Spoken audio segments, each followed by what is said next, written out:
Hi there, dear traveler. Welcome to my channel. This is your space to slow down, breathe softly,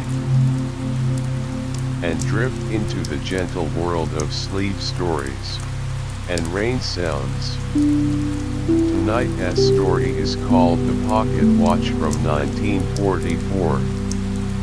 A tale of old letters, timeless love, and how history sometimes whispers into the present.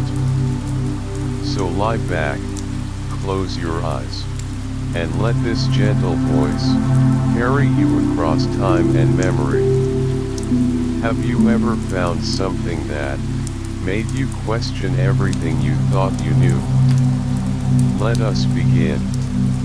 Part 1. A quiet bar in Normandy. The rain had just started when I stepped inside the bar.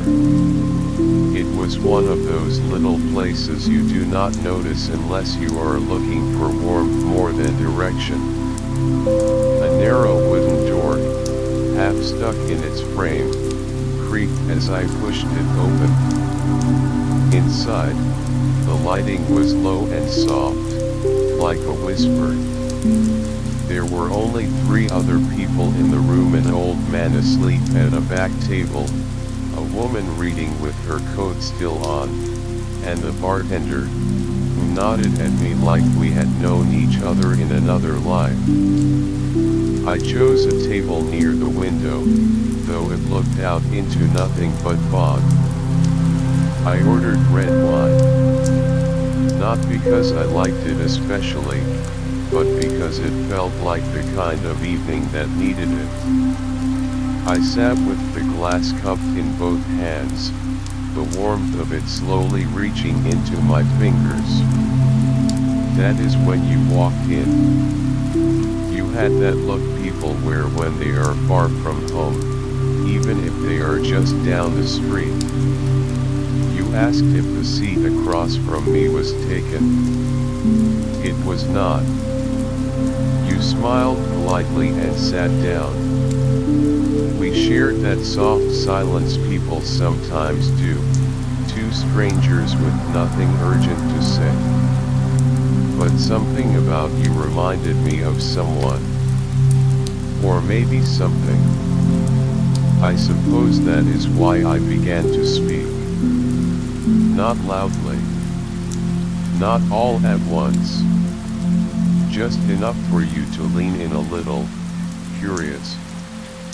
I told you that I had come to Normandy not for a vacation, and not really for peace either.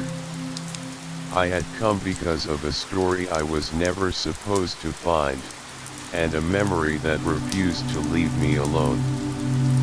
The wine loosened my tongue, or perhaps it softened the weight of years. Either way, I began from the beginning. My grandfather passed away 2 months ago, I said. He was a quiet man. Never told war stories. Never even mentioned he had been to France during the war. But after the funeral, I went back to his house alone. There was an attic I had never been allowed into as a child. I looked down at my glass. You know how those rooms smell: dust, wood, maybe a little sadness. That is what it smelled like. But there was a tin box sitting in the corner, like it had been waiting for someone. The stranger yourself listened, eyes kind but quiet. It was just a box. Rusted on the sides, the lid a little bent. But inside was a pocket watch. Still ticking. Faintly. Like a heartbeat under a pillow. And next to it, a letter. I paused here. Not for effect. Just because even now, it felt strange to say aloud. It was old. The paper yellowed, edges curled in. but the words were still clear. It was a love letter from a woman named Elise. Here is where things shifted. Your brow furrowed just slightly. I noticed. Maybe you did not mean to react, but you did. I knew that name, I continued, softly. Not from the war. Not from stories. From my own life. I knew someone named Elise. I loved her once. Deeply. Stupidly. Beautifully. And then I lost her. The room around us seemed to hush. The bartender wiped glasses with slow, deliberate care. The old man in the corner stirred in his sleep but did not wake. I tried to tell myself it was coincidence, I said. Same name, that is all. But I could not shake the feeling. That letter, the words in it, they felt like words I had heard before. Words she used to say. You tilted your head slightly. What did the letter say? I smiled, though I did not feel entirely light. It spoke of waiting. Of a promise made under a broken clock tower. Of a night where they danced in the rain, pretending the world was not ending. She wrote, when the war is over, find me where the ivy climbs the wall. The wine was halfway gone now, and so was the chill in my chest. I looked back out the window. Still fog. Still rain. Most people would stop there, I said. They would close the box, maybe put the watch on a shelf. Call it a sweet story. But I could not. Why not, you asked? I met your eyes then, for the first real time. Because it felt like someone had whispered it just for me. We both sat back. You did not laugh. You did not scoff. You only nodded once, slowly. So I booked a flight, I said. To Normandy. I told myself I would trace the places in the letter. See if anything still existed. But mostly, I think. I came to ask a question no one could answer. And what question is that? I let the silence settle before I said it. Can a heart remember something the mind has forgotten? You did not speak. But you did not have to. Outside, the fog thickened. The sound of rain on the glass became gentler, steadier. I have more to tell, I said. If you are willing to listen. You leaned back in your chair, nodded, and said, I have all night. And just like that, the story began. Part 2. The Attic Discovery. The attic was colder than I remembered. Dust hung in the air like a veil, catching the sunlight that poured through a small round window, giving the space a quiet, golden hush. It had been years since I had last set foot up there. The floorboards still creaked in all the same places. The same ancient moth-eaten coats hung from the rafters, and boxes stacked in sleepy corners seemed to hum with silence, as if they had been waiting. My grandfather passed away that spring. Peacefully, they said. I had flown back to settle things, to sign papers, to sort through what was left. I did not expect the attic to stir anything in me. I thought it would be old tools, broken lamps, and forgotten magazines. But then I found the box. It was tucked away behind a stack of books wrapped in twine. A plain tin box, rusted at the corners, with no lock. It looked like something a child might hide treasures in. I opened it slowly, more curious than expectant. Inside, nestled in a square of faded velvet, was a pocket watch. Silver, with fine engraving along the rim. It was not shiny anymore, age had dulled it, but it ticked. Faint, hesitant, but steady. I brought it to my ear. Tick, tick, tick. Like a heartbeat underwater. There was also a letter. Folded carefully, like it had been read 1,000 times. The paper was thin, yellowed, soft at the edges. I almost felt like I should not touch it. But I did. I unfolded it with the reverence of someone unearthing a ghost. The handwriting was beautiful, loose and fluid, in French. I could only read bits and pieces, but even then, the tone was unmistakable. It was a love letter, full of longing, of soft regret, of hope. Words about a future that felt just out of reach. Words like, Je t'attendrai sous le ciel bleu, I will wait for you under the blue sky.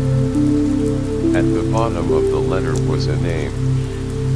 Elise. I froze. I read it again. Elise. The air seemed to tighten around me. My stomach dropped, like the moment before a storm breaks. Elise was the name of a woman I had loved years ago now, but not forgotten. It was a name that had lived quietly inside me, resting on the shelf of memory where I kept the warm things and the wounds. It could have been coincidence. Elise is not an uncommon name. That is what I told myself. That is what reason told me. But that was not what I felt. No. What I felt was something else entirely, like the tick of the watch had found its echo in my chest. I sat on the floor with the letter in my hand for a long time. Time did not feel real up there. It was like I had opened a window to something older than me, older than him, maybe even older than understanding. A war. A love.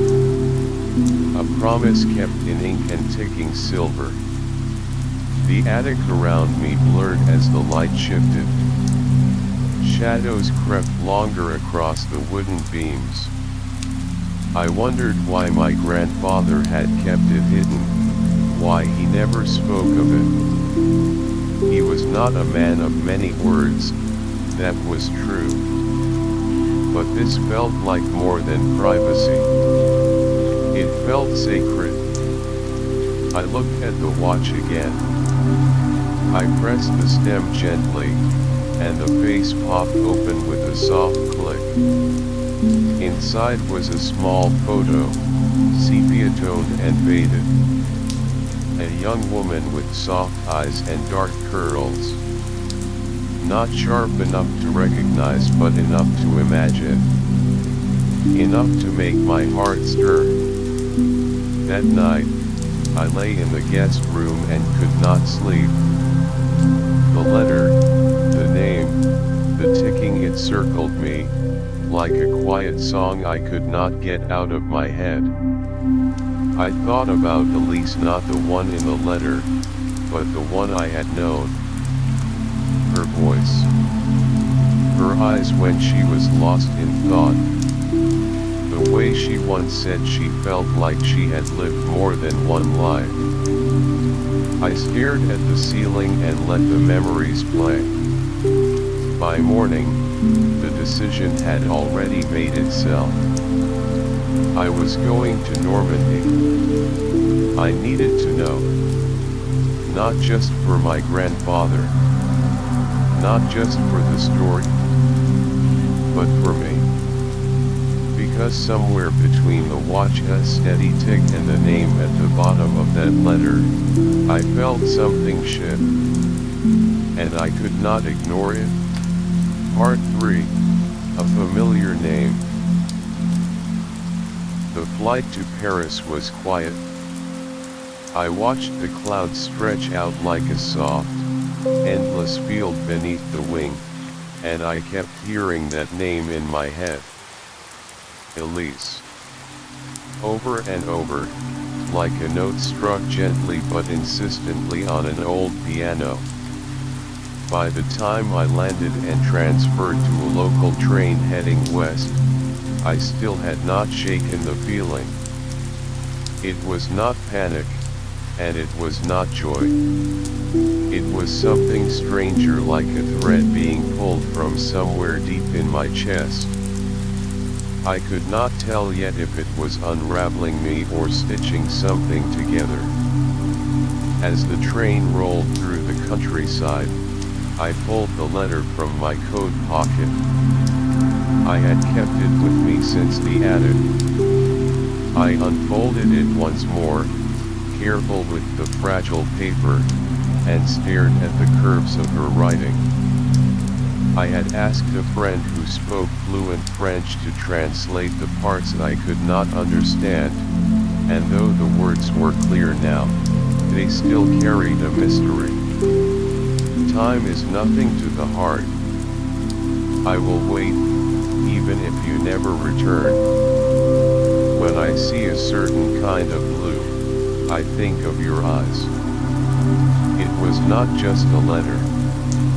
It was a door. And it had opened something I did not know was still locked. I glanced around the train car. It was almost empty, just an older woman dozing near the window, and a young man reading a paperback in the aisle across from me. Everything felt distant. Even the sounds, the low hum of the train, the soft announcements in French seemed muffled, like I was watching the world through glass.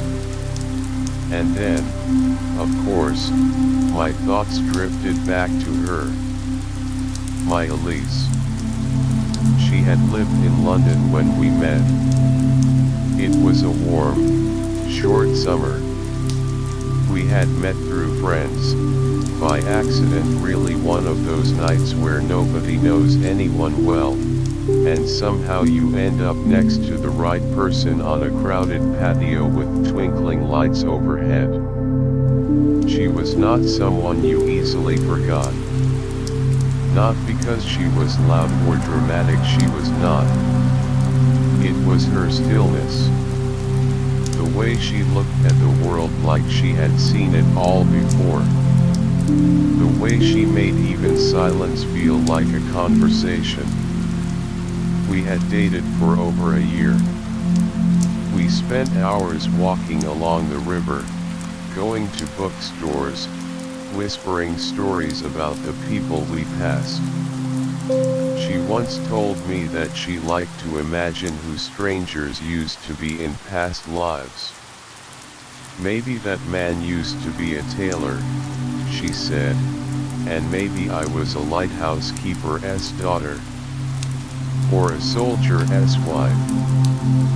I had laughed, but she was serious.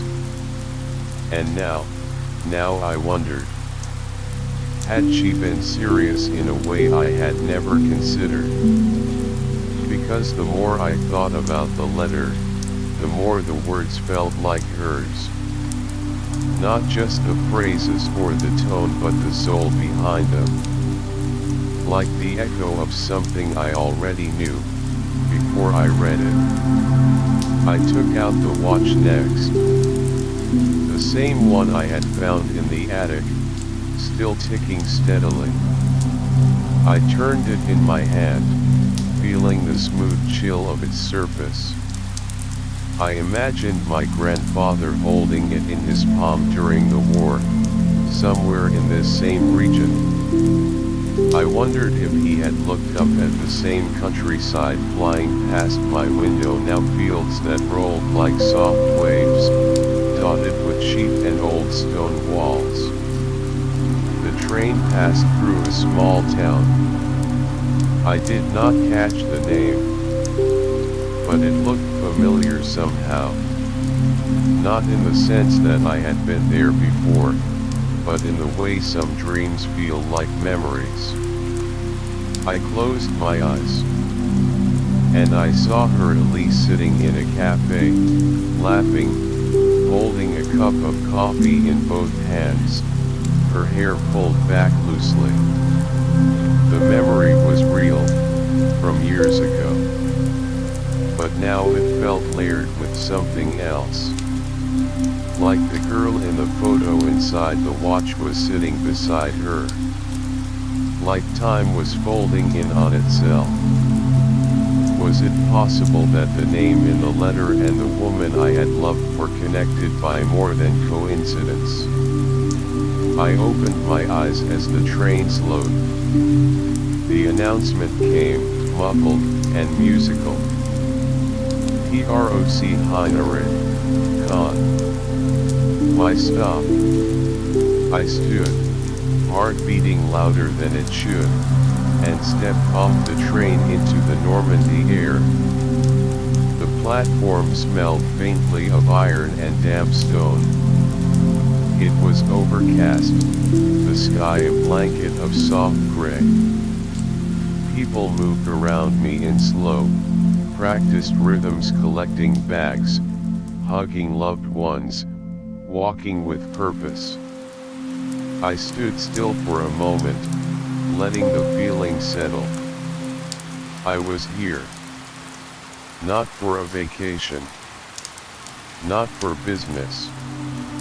I was here because of a letter written decades before I was born.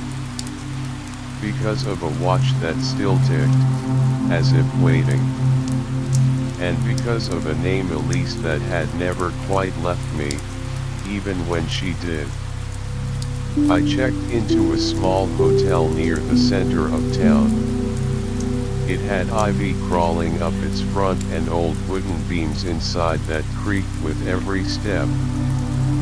The woman at the desk handed me a key and said something kind in French that I half understood.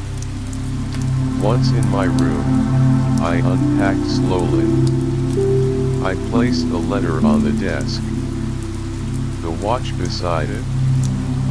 Then I opened my notebook and wrote one line. Coincidence feels different when your heart knows the answer before your mind does. Tomorrow, I would start looking. Not just for names or places, but for what connected them. Part 4. The Train Ride. The train hummed softly beneath me as I settled into my seat, the rhythmic clatter of wheels on rails lulling me into a thoughtful silence.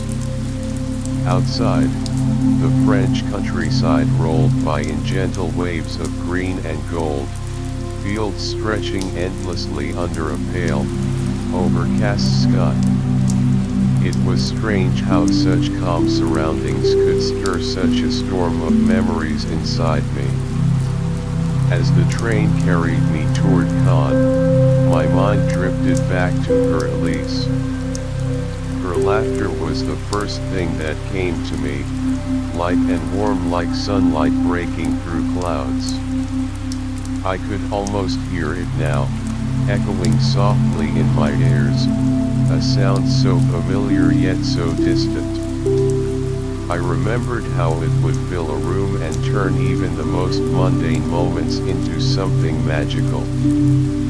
Then there were her songs, the ones she hummed softly when she thought no one was listening.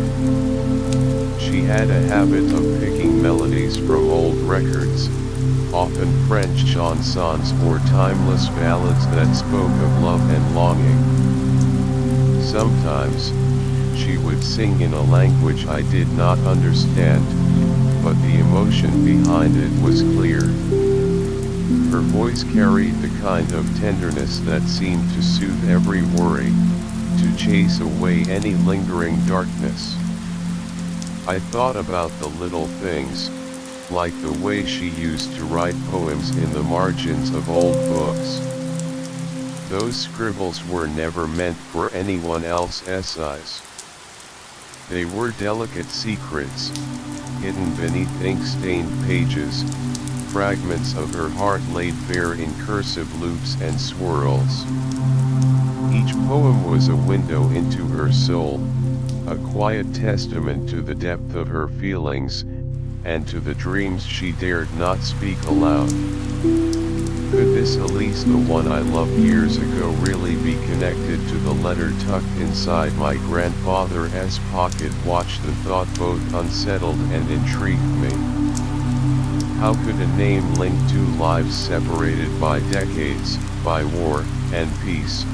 By time itself it felt like a puzzle piece slipping into place, or perhaps a door opening to a room I had forgotten existed. I gazed out the window again as the train curved around a bend, the wind tugging gently at the curtains. The world outside blurred for a moment, just as my thoughts blurred between past and present. I wondered what my grandfather must have felt during those harrowing days in 1944, the fear, the hope, the aching absence of those they loved back home. And I wondered if, somewhere in all that chaos, a love like Elise's had been the one thing that kept him steady. As the train neared Caen, my heart beat a little faster. I was about to step into a place heavy with history, a place where stories like this one were etched into the stones and the soil. I was searching not just for answers, but for a connection, a thread that might weave my past with theirs, that might bring meaning to this curious letter and the watch that held it. I was not sure what awaited me in Caen, but I knew I could not turn back. The past was calling, in whispers and shadows, and I was ready to listen. Part 5. Footsteps in Caen. I stepped off the train in Caen with a quiet kind of anticipation. The air was cool, carrying the faint scent of rain and earth, a freshness that seemed to wash away the heaviness of the journey. My feet hit the cobblestones of the old town, each step echoing softly in the narrow streets, as if the city itself was speaking in hushed tones. It was a place where history clung to every corner, every stone, and I felt that weight pressing gently on my shoulders. I pulled the letter from my pocket again, the edges worn and fragile, and read the places scribbled in faded ink. First, the bakery. It was still there, tucked in a quiet alley, its wooden sign swinging gently in the breeze. The windows were fogged, and the aroma of fresh bread drifted out as I pushed open the door. Inside, the baker greeted me with a nod, his hands flour-dusted and worn from years of kneading dough. I told him about the letter, and his eyes softened. "This bakery has been here for generations," he said, "and I remember an old soldier who would stop by every morning during the war. He had a watch, A pocket watch, he carried it everywhere. He would buy a loaf and sometimes a pastry for a young woman who worked nearby. I thanked him and stepped back into the street, feeling a flicker of connection. It was a small thread, but it was there, woven into the fabric of this place. From the bakery, I walked toward the flower shop. The shop had changed over the years, its wooden shutters painted a brighter shade of blue, but the scent of fresh blooms still filled the air. Inside, a woman arranged delicate white lilies. When I mentioned the letter and the name Elise, her face lit up. "Ah, Elise," she said softly. She used to come here during the war. She loved lilies. Said they reminded her of peace, something to hold on to when everything else was uncertain. Her words settled around me like a warm blanket. I could almost see Elise there, young and hopeful, her fingers brushing the petals as she dreamed of a future that seemed so far away then. Finally, I made my way to the old post office.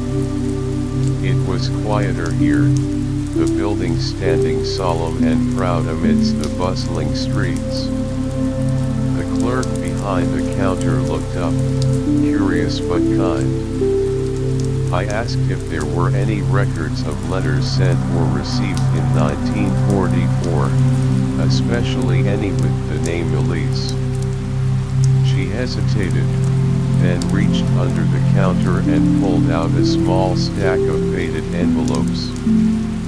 "These were found in the archives recently," she said. "Some never made it to their destination. Love letters, mostly." My heart quickened as I sifted through the yellowed papers. One letter caught my eye immediately. It was written in the same flowing script, signed with the name Elise, the ink smudged in places as if it had been held tightly in someone's hand. Walking those cobbled streets, I realized I was not just tracing footsteps. I was stepping into a story that had waited decades to be told, a story of love, hope, and courage hidden in the quiet corners of Normandy. The past whispered its secrets softly, and I was listening. Part 6. The Watchmaker's Son. I wandered deeper into Caen, the streets growing quieter as the afternoon waned. Somewhere between the old town and the outskirts, I found a small, faded sign swinging above a narrow doorway, "Horlogerie, Watchmaker." The paint was peeling, but it still held a certain charm, like a relic from another time. I pushed the door open and stepped inside. The shop smelled of oil, metal, and old wood. Tools hung neatly on the walls, and dusty glass cases held watches from decades past. Behind the counter sat an elderly man, his face etched with lines that told stories of many years.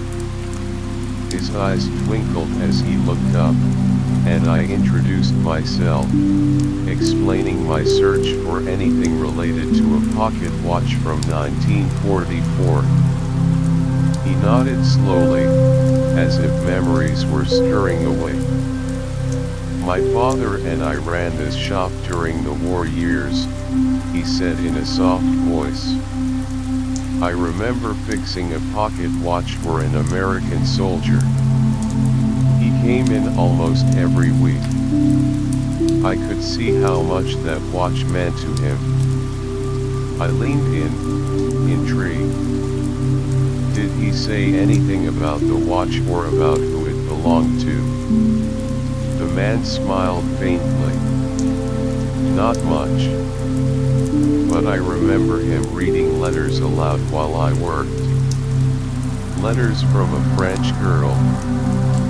He said she had a voice like rain, gentle, soothing, yet powerful enough to cut through the noise of war. His words painted a vivid picture in my mind: a young soldier, sitting in a cramped shop, his fingers trembling as he held the delicate watch, reading love letters in a language foreign but filled with meaning. The watch was more than just a timepiece. It was a connection, a lifeline to a world far from the battlefield. The watchmaker's son told me that the soldier never stayed long. After the watch was repaired, he left the shop one evening, disappearing into the chaos of the war. No one saw him again. But the memory of those letters and the watch lingered in the shop for years after. I thanked the old man and stepped back onto the street, feeling a deep sense of melancholy mixed with hope. The watch, the letters, the soldier, and the girl, they were all part of a delicate tapestry woven through time. I wondered how my grandfather's story fit into this. As the sky darkened, I felt the weight of history and love blending together. Somewhere in the city, echoes of that past still whispered, and I was starting to understand their language. Part 7, 1944, Through Their Eyes. The watchmaker's son paused, his eyes distant, as if peering back into a time long gone. Then he began to tell me a story, one he said he had never shared before. In 1944, he said quietly, I was just a boy, but I remember everything. The war was all around us. Bombs, soldiers, and fear. Yet in the middle of it all, there were moments of tenderness, of hope. And I saw that from my little shop window. He described the two young lovers he had watched every day. The soldier, tall and strong, always in uniform. And the girl, delicate, with ink-stained hands from writing letters and poems. She would sit on a bench outside the shop, waiting for him. Sometimes she brought wildflowers, other times she simply smiled and held his hand. They were in love, the man said softly. You could see it in the way they looked at each other, even though the world was falling apart. The soldier read her letters aloud, his voice steady but full of longing. She listened, her eyes shining, as if the words were the only thing keeping her safe. I pictured that scene vividly, a fragile bubble of love amidst the storm of war. The boy who would become the watchmaker's son had witnessed something rare and precious, a story unfolding quietly while history raged around them. But then, as the man's voice faltered, I knew the story took a turn. One day, he said, the soldier was gone. Just like that. No goodbye, no letter. The war took him away. She waited for months, hoping he would return, but he never did. He looked at me with a mixture of sadness and understanding. That pocket watch was all she had left. And every time it ticked, it was like hearing his heartbeat again. His words struck a chord deep inside me. The watch was not just a relic. It was a symbol of love, loss, and memory, an echo from a time when every second was precious. As I left the shop that evening, the the streets of Caen seemed quieter, as if holding their breath. I realized that this story was not just about my grandfather or my Elise. It was about all of us, about how love can survive even the darkest times, and how memories can keep that love alive. Part 8. Her name was Elise. When the old watchmaker's son said the name aloud, Elise, I felt a strange chill run through me. It was the exact same name as the woman I had loved, the woman whose laughter still echoed in my memories, the woman who had been a quiet light during some of my darkest days. But this Elise was not my Elise, at least not in the way I had always understood her. She was from a different time, a different world altogether. 1944 Normandy, in the middle of the war. I sat there in the dimly lit bar, the sounds around me fading into a gentle hum, as if the whole place was holding its breath. My fingers wrapped around a pocket watch, feeling the faint tick-tock beneath my skin, steady and unyielding. Time was moving on, as always, but suddenly it felt like it wasn't a straight line anymore.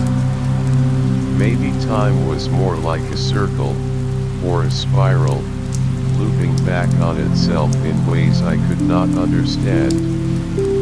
How was it possible that two women, separated by more than half a century, could share the same name, the same soul, or maybe something even deeper? My mind was spinning with questions.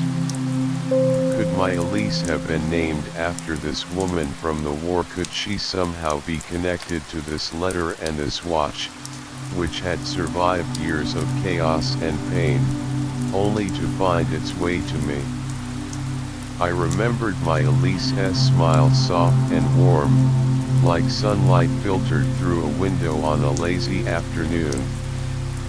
I remembered how she loved to write poetry, her delicate handwriting filling the margins of old books with secret thoughts and dreams. Could those poems be echoes of a life lived long ago? Could her spirit have crossed time to find me in this strange, tangled present? I imagined the two Elises, one young and frightened, living through the horror of war, holding on to a love that might never survive the next day, the other growing up in a peaceful world, dreaming of something just as precious but entirely different. Both connected by fate, or by some invisible thread that stretched across decades. It was a thought both beautiful and unsettling. Was it possible that history repeats itself, that love stories are written over and over again, like a melody returning in different keys, always familiar but never quite the same? Or maybe, I thought, some souls are simply destined to find each other, again and again, no matter the years, no matter the place. As I sat there, the bar fading into shadows, I felt a quiet kind of hope rising inside me. Maybe this was not just a coincidence, not just a mystery to be solved. Maybe it was a reminder that love, in its purest form, does not die. It waits patiently, like a seed beneath frozen ground, ready to bloom again when the time is right. I took a slow sip of my drink, feeling the warmth spread through my chest. I wondered if my Elise ever felt this strange connection, this sense that she carried a story bigger than her own. I thought about calling her, but the words stuck in my throat. Instead, I just sat quietly, letting the silence and the ticking watch fill the space between past and present. Time was strange. love was stranger. And in that moment, I was certain of one thing: some stories never truly end. They only pause, waiting for us to pick up the thread again, to listen closely, and maybe to believe. Part 9. The letter unfolds. I spent hours carefully translating the letter, tracing each faded word with reverence, as though the paper itself whispered secrets just for me. The handwriting was delicate but confident, flowing in a way that made the ink-stained paper seem alive. As I read, something strange happened. The words echoed in my mind, not just because of the language, but because they felt familiar. It was more than the name Elise. It was the way she wrote about the stars, the way she spoke of silence, the way she described waiting, longing, and hope. Every phrase seemed like a soft echo of something I had heard before, something I had once felt deep inside, but never quite understood until now. The letter opened a window into a world I had only glimpsed through fragments, memories blurred by time but now suddenly vivid. Elise wrote about the quiet nights in Normandy, when the sky was thick with stars, and how those stars seemed like distant companions, watching over her and the soldier she loved. She spoke of the silence that followed the chaos of war, the kind of silence that was heavy and full of stories left untold. Reading her words, I could almost hear her voice, soft and steady, like rain falling on old leaves. It struck me how much this letter was a bridge connecting two lives separated by decades, but bound by the same feelings. The same yearning, the same fragile hope that love could survive even the darkest times. As I read, I realized I was not just uncovering history, I was touching something timeless, something deeply human. There were moments in the letter that felt like conversations I had once shared with my own Elise, as if the two were speaking across time, sharing the same thoughts, the same dreams. Phrases about waiting by a window, about finding comfort in small moments, about holding on to love even when the world was falling apart. It was uncanny, as if the spirit of the woman from 1944 had found its way into the heart of the woman I loved. The more I read, the more I felt a strange comfort. The war, the distance, the years between us, it all seemed less daunting when seen through the words of someone who had lived it, who had felt the same emotions and fears. The letter was a reminder that even when life is broken into pieces by history or circumstance, love has a way of weaving those pieces back together. As night deepened outside the window, I folded the letter carefully and held it close. The pocket watch ticked softly on the table, like a heartbeat, steady and true. In that moment, I understood that this letter was more than just paper and ink. It was a story, our story, waiting patiently to be told again. I did not know what would come next, but I knew that, somehow, by following this fragile thread, I was stepping into a journey that would change everything I thought I knew about love, time, and memory. Part 10. A visit to the fields. I decided to visit the fields near the Normandy Memorial, the very place where so many stories like my grandfather's had unfolded, stories of courage, fear, and hope. Walking there, the air was thick with history. The grass swayed gently in the breeze, and the earth beneath my feet seemed to hum with the echoes of the past. I tried to picture my grandfather, young and uncertain, standing exactly where I was, surrounded by the quiet tension of a world at war. The wind carried scents that felt both familiar and strange: old leather from worn-out boots, salt from the nearby sea, and a faint trace of smoke from long-gone fires. It was as if the land itself held the memories, whispering them through the rustling leaves and the soft hum of insects. I closed my eyes for a moment, letting the sensations wash over me, and I could almost see him there, the boy who would become my grandfather, brave but afraid, clutching the pocket watch tightly in his hand. As I walked along the narrow paths, I realized something. This story was never just about him.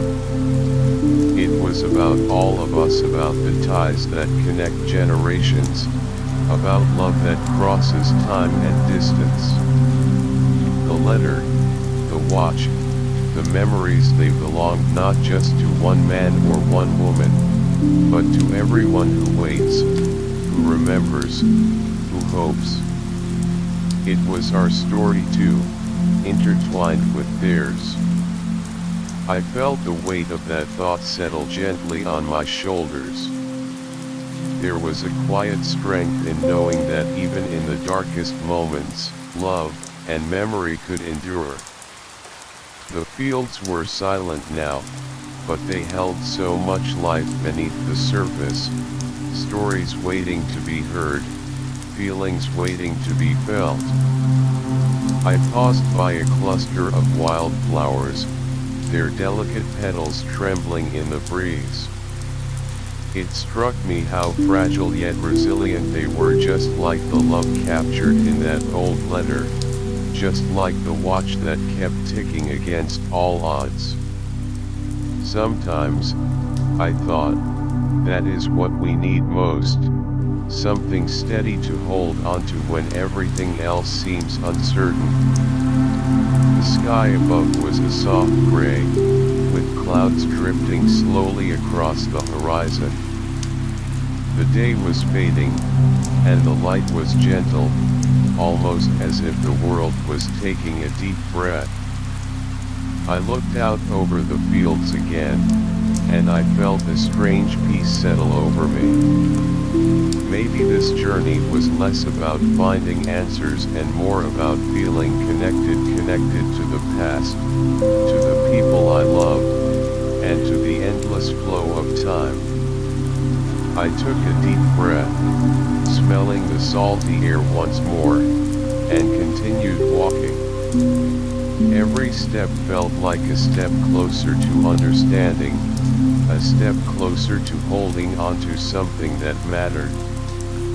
The pocket watch, the letter, the memories, they were pieces of a puzzle I was only beginning to see clearly. And in that quiet moment, standing in the fields where history had been made, I realized that some stories never really end.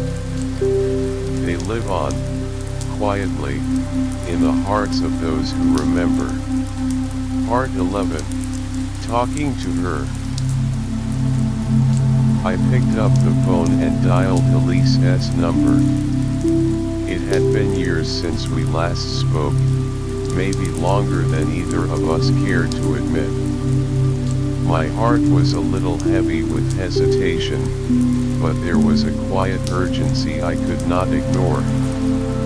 When she answered, her voice was the same soft melody I remembered, but older, touched with time and experience. I did not tell her about the letter or the pocket watch, at least not yet. That felt too heavy for a first call after so many years. Instead, I asked her something strange, something I had never dared say before. "Elise," I said, Have you ever felt like you have lived another life, like there is something beyond what we remember, something that slips through the cracks of time? There was silence on the other end of the line. The kind of silence that stretches out and makes you question if you should even have asked. I thought I heard her breathe, slow and steady, as if she were gathering courage or searching for words. Then, after what felt like an eternity, she said softly, "Sometimes, yes." Her words were simple, but they carried so much weight. Sometimes. That small admission opened a door I had not even realized was there. I wanted to ask more. What had she felt? What had she seen? But I held back. Sometimes, the most important conversations begin not with answers, but with the quiet acknowledgement that there are mysteries in all of us. We talked then about memories that did not quite fit, about feelings that lingered like shadows, about moments that seemed to come from somewhere else. She spoke of dreams where she was someone else, in a different place, different time. I shared some of my own stories, how the letter had resurfaced, how the watch had kept ticking despite the years. There was no rush, no pressure. Just two souls reconnecting, gently, as if time itself was bending to bring us together again. I could hear the hesitation and hope in her voice, and I felt a strange comfort, like maybe we were both holding onto something unseen, something that had quietly waited for this moment. After a while, we promised to meet. No explanations, no promises beyond that. Just a shared understanding that some stories need time, and some hearts need space to catch up. I hung up the phone feeling lighter than I had in weeks. The past was not gone. It was alive, breathing quietly beneath the surface, waiting to be discovered again. And maybe, just maybe, this time we could face it together. Part 12. The Garden Bench. The day we met was soft, with the kind of light that feels like a warm memory, golden and slow, filtering through the leaves of a quiet garden tucked away near the sea. The air smelled of salt and wildflowers, and the distant sound of waves crashing gently on the shore made everything feel almost dreamlike. I arrived early, nervous in a way I had not expected. When she came, Elise wore a simple coat, her eyes clear and steady, but she did not ask why I was there. Instead, she led me to an old wooden bench under a blooming tree and sat beside me in silence. For a moment, we just watched the light move across the garden, listening to the soft rustle of leaves. Then, without a word, she reached into her bag and pulled out something wrapped carefully in a faded cloth. She unwrapped it slowly and handed me a photograph, black and white, fragile at the edges but still sharp in the center. I looked down and saw a young soldier in uniform, smiling with an easy warmth. Beside him was a girl with a gentle smile, her hair pulled back in soft curls, and somehow, I knew without asking, the girl looked exactly like Elise. It was the kind of resemblance that went beyond mere genetics. It was like seeing a reflection through time, a face from another story I had only just begun to understand. Elise's voice was quiet when she spoke.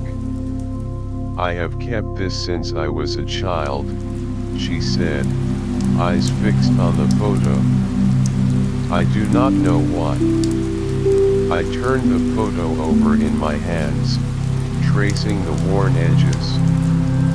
The young soldier's smile seemed familiar, faintly echoing the stories I had heard from the old watchmaker's son, the memories from my grandfather, and the words from the letter.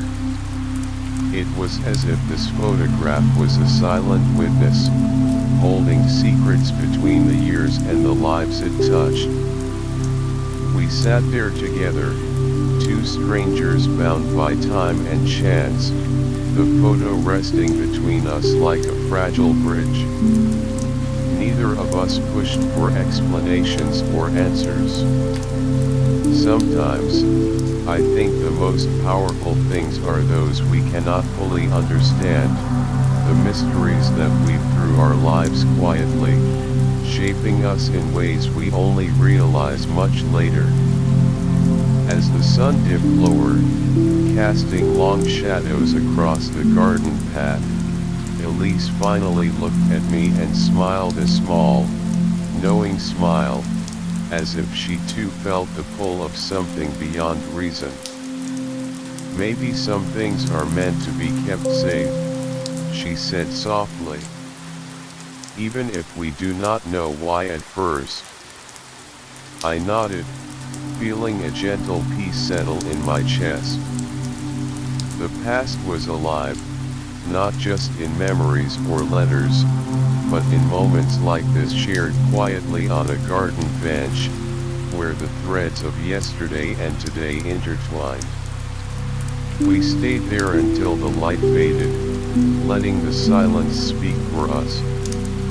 And in that silence, I understood that some stories do not need words. They only need presence. Part 13. Time is not linear. We did not need answers that afternoon. The garden bench, nestled beside the whispering sea, became a quiet refuge where time seemed to slow, or maybe it was bending around us like the gentle waves that broke against the shore. The sky was soft with the colors of dusk pinks and purples bleeding into blue. We sat side by side, neither of us needing to fill the silence. Sometimes, silence says more than words ever could. Elise glanced at me, her eyes distant but somehow warm. I could see that she, too, was wrestling with the strange feeling that had settled between us, a feeling that the past was not past, that some things from long ago were still living, breathing in the present. I did not ask if she believed in time travel or souls crossing eras. That would have been too much, too soon. Instead, I simply said, maybe time does not move in a straight line. She smiled, slow and sad, and replied, maybe some love stories echo until they find their way back to each other. I thought about the old pocket watch, ticking faintly in my coat pocket, as if it had its own heartbeat. I thought about the letter, yellowed and fragile, filled with words that sounded like whispers from another life. I thought about the photograph she had given me, the black and white image of a young soldier smiling next to a girl who looked so much like her it was uncanny. All of it felt like pieces of a puzzle, scattered across decades but somehow connected by invisible threads.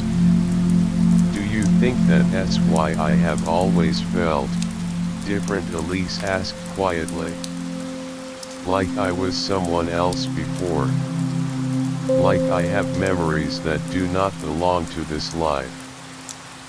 I nodded. I do not know if I believe in reincarnation, or if souls can travel through time, But I know this, what we are feeling, this connection, it is real. It goes beyond logic. We both looked out toward the sea. The waves whispered secrets, and the breeze carried the faint scent of salt and earth. The world felt larger and smaller all at once, as if history and the present were overlapping like layers of glass. Maybe time was not a straight arrow, but a circle that bends back on itself. Maybe some moments are meant to repeat, or to echo, until they find the right people, the right parts, at the right moment. And maybe love is one of those moments. Maybe it never truly ends. It just waits. I reached into my pocket and touched the watch. It ticked steadily now, stronger than before, as if it was alive again, like it had been waiting for me all these years to bring it back to life.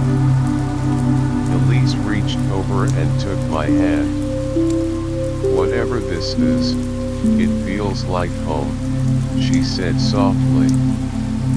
The sun slipped below the horizon, casting long shadows across the garden. We stayed there a while longer, holding hands, letting the silence fill the spaces where questions could not reach.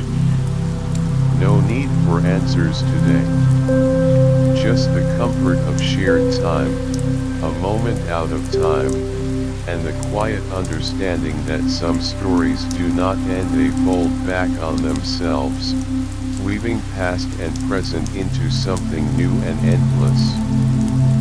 As the evening deepened, the waves kept singing their ancient song, a lullaby for those who listen. And I realized that some love stories echo forever, not because they are trapped in time, but because they are timeless. We stood up slowly, walking back toward the path that led away from the sea. The photograph safely tucked in my coat, the watch warm against my skin, and a feeling of peace wrapped around me like a soft blanket. Maybe love never really leaves. It just waits, patiently, until it can come home again. Part 14. The watch ticks again. I remember the moment I handed over that old pocket watch to the repairman in Caen. It was a small shop, tucked away from the busy streets, smelling faintly of oil and old leather like time itself lived there. The man behind the counter was elderly, with soft eyes that seemed to have seen 100 stories.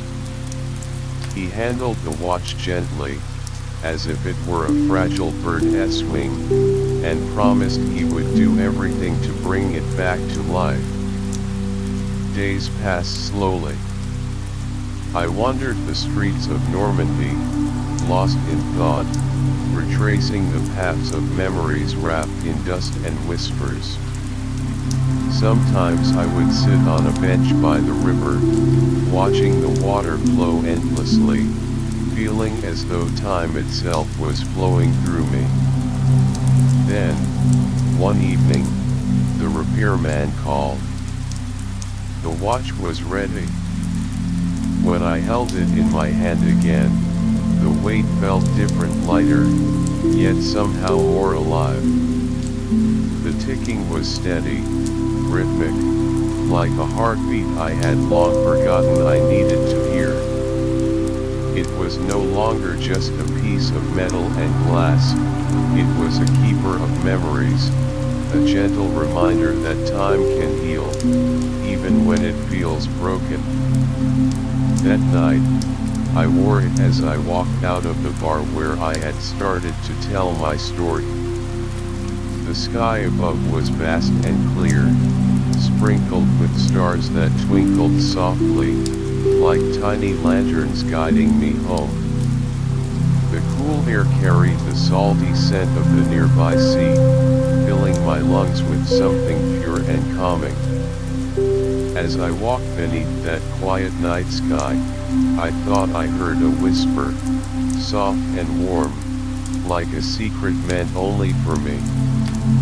"You found me," it said, gentle as a breeze and steady as the ticking watch on my wrist.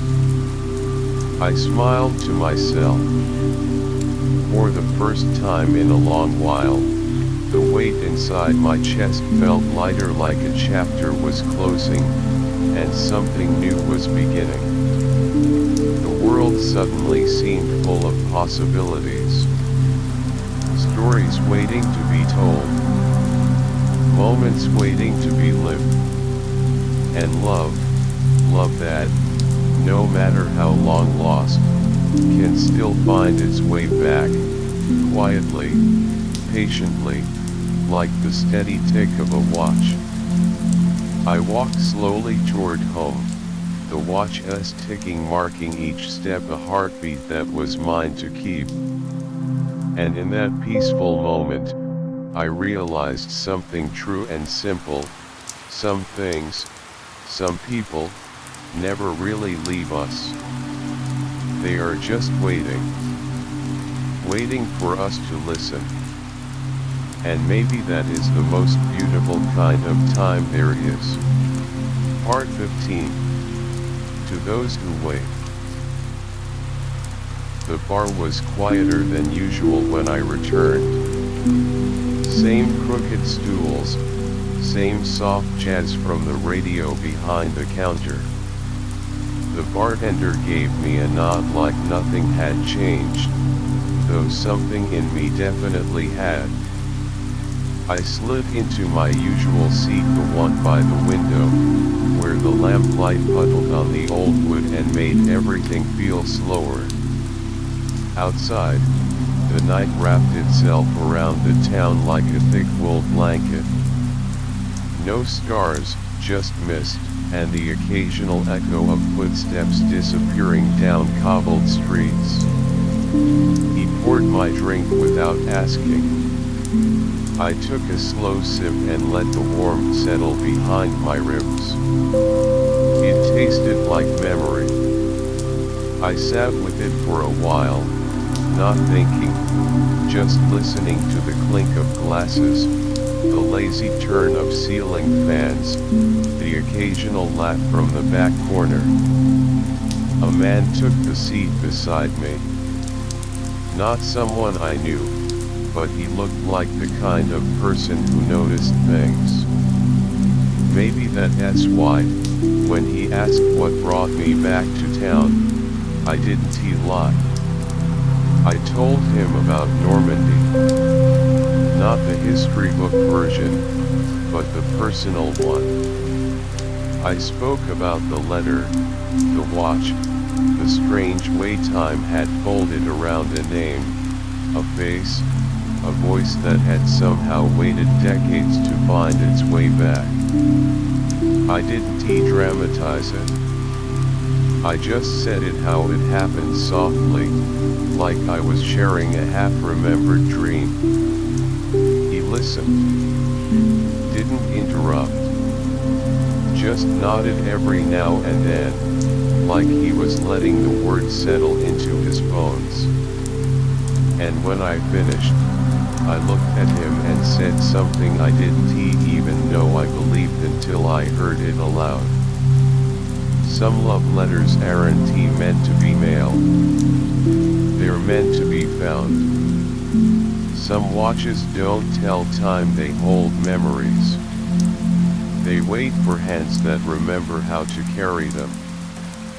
He looked down at my wrist. The old watch ticked steadily, as if it had never stopped. I smiled, not the polite kind, but the real kind, the kind that happens when something inside you finally exhales. He asked if I ever figured it all out. The letter, the girl, the war, the way Elise had known things she shouldn't have. I shook my head. No, I said. And maybe that's the point. Maybe some things aren't meant to be solved. Maybe they're just meant to be felt. To be held for a while, like a story someone tells you in the dark. The bartender wiped the counter again, like time had no meaning in this place. The jazz had faded into a low hum, barely there, like the heartbeat of the building itself. Outside, the night went on. I finished my drink. Set the glass down gently. Maybe love never really leaves, I added. It just waits.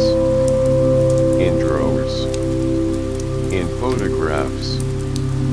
In the backs of our minds. In the voices of people who feel familiar before we even know their names. The man didn't say much after that. He just nodded again and left a few bills on the counter before stepping back into the mist. And me, I sat there a little longer, watching the second hand sweep across the old watch face. Slow. Certain. Like it had all the time in the world. Because sometimes it does. The story is over. Thank you for your company. Good night, dear.